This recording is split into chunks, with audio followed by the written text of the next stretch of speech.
হযরত সুলাইমান আলাইহিস সালাম তিনি একদিন পুরো বিশ্ব জাহানের সকল প্রাণীকে দাওয়াত দিয়ে খাওয়ানোর মনস্থির করলেন এবং বললেন, হে দয়াময় আল্লাহ, আমি তোমার সৃষ্টি জীবকে একবেলা খাওয়াতে চাই। আল্লাহ তাআলা হযরত সুলাইমান আলাইহিস সালামের কথা শুনে তাকে বললেন, সুলাইমান, তুমি পুরো বিশ্ব জাহানের সকল জীবকে একবেলা তুমি সুষ্ঠুভাবে খাওয়াতে পারবে না, কারণ আমার সৃষ্টি জীবের সংখ্যা অনেক। তাদেরকে আমি বিভিন্ন মাধ্যমে খাবার দিয়ে থাকি, কিন্তু তুমি তা দিতে পারবে না। হযরত সুলাইমান আলাইহিস সালাম তিনি আল্লাহ তাআলার দরবারে আবদারের সুরে বললেন, হে প্রভু, তোমার যদি সম্মতি থাকে তবে আমি নিশ্চয়ই পারবো আমার সৃষ্টি জীবকে একবেলা খাওয়াতে চাই। আল্লাহ তাআলা তার দোয়া মঞ্জুর করলেন এবং সম্মতি প্রদান করলেন। অতঃপর সুলাইমান আলাইহিস সালাম আয়োজন শুরু করে দিলেন। নির্দিষ্ট তারিখে সমস্ত সৃষ্টি জীবকে দাওয়াত করা হয়েছিল।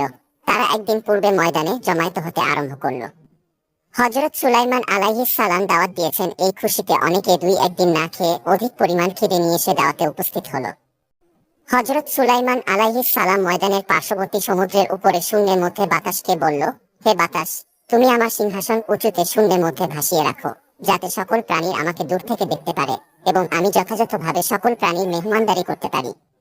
বাতাস হযরত সুলাইমান আলাইহিস সালামের সিংহাসন আকাশের অনেক উঁচুতে ধারণ করে রাখল এবং তিনি উড়ে গিয়ে সেই সিংহাসনে বসলেন।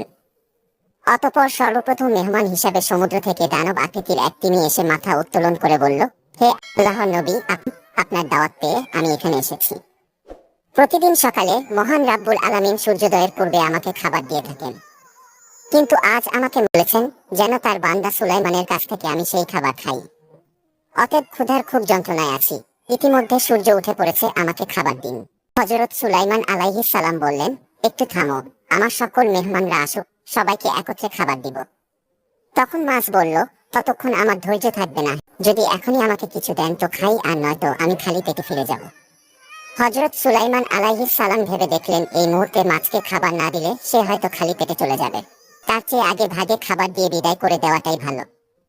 তাই তিনি মাছকে বললেন, ঠিক আছে, সমস্যা নেই, অনেক খাবার রয়েছে, তুমি পেট ভরে সেখান থেকে খেয়ে নাও। মাছটি বিশাল ময়দান থেকে যত খাবার আছে তা একরাশে গিলে ফেলল।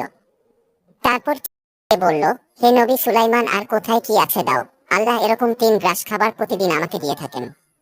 আজকে তোমার এখানে বেশি খাবার পাবো বলে আশা করে এসেছি, এখন মাত্র 1 গ্রাস খাবার দিলে, কিন্তু বাকি খাবার কোথায়? তারপর হযরত সুলাইমান আলাইহিস সালাম এই দৃশ্য দেখে বেহুশ হয়ে সিংহাসনের পাশে পড়ে গেলেন, কেননা সমুদ্রের সকল প্রাণীদের জন্য তিনি এই খাবার জমা করেছেন এবং ভেবেছিলেন এই খাবার দিয়ে সকল সমুদ্রের প্রাণীদের খাওয়ানোর পরেও আরো রয়ে যাবে। অথচ একটি তিনি মাছের 3 গ্রাসের 1 গ্রাস খাবার জোগান মাত্র হয়েছে। হযরত সুলাইমান আলাইহিস সালাম শূন্যে ভাসমান সিংহাসন থেকে নিচে পড়ে গেলেন এবং সংজ্ঞাহীন অবস্থায় পড়ে রইলেন। এদিকে মেহমান বৃন্দ ক্ষুধার্ত অবস্থায় কষ্ট পাচ্ছিল।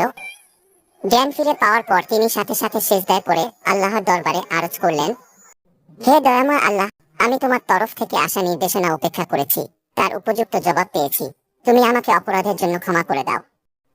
নিঃসন্দেহে সকল প্রাণীর একমাত্র রিজিকের মালিক তুমি। আমি এত বড় সাম্রাজ্যের অধিপতি হয়ে এত খাদ্য সম্ভার করেও মাত্র একটি জীবের একবেলা খাবারের 3 ভাগের 1 ভাগই আমি সংগ্রহ করতে পেরেছি। প্রতিনিয়ত তুমি এরকমই লক্ষ লক্ষ জীবকে 3 গ্রাস খাবার দিয়ে থাকো, একটি প্রাণীও অনাহারে মরছে না। অতএব তোমার কুদরত অসীম, যা বোঝার ক্ষমতা আমার নেই। হে দয়াময় আল্লাহ, তুমি আমাকে ক্ষমা করে দাও। তারপর নবীর তওবা আল্লাহ তাআলা কবুল করলেন এবং ক্ষমা প্রদান করলেন।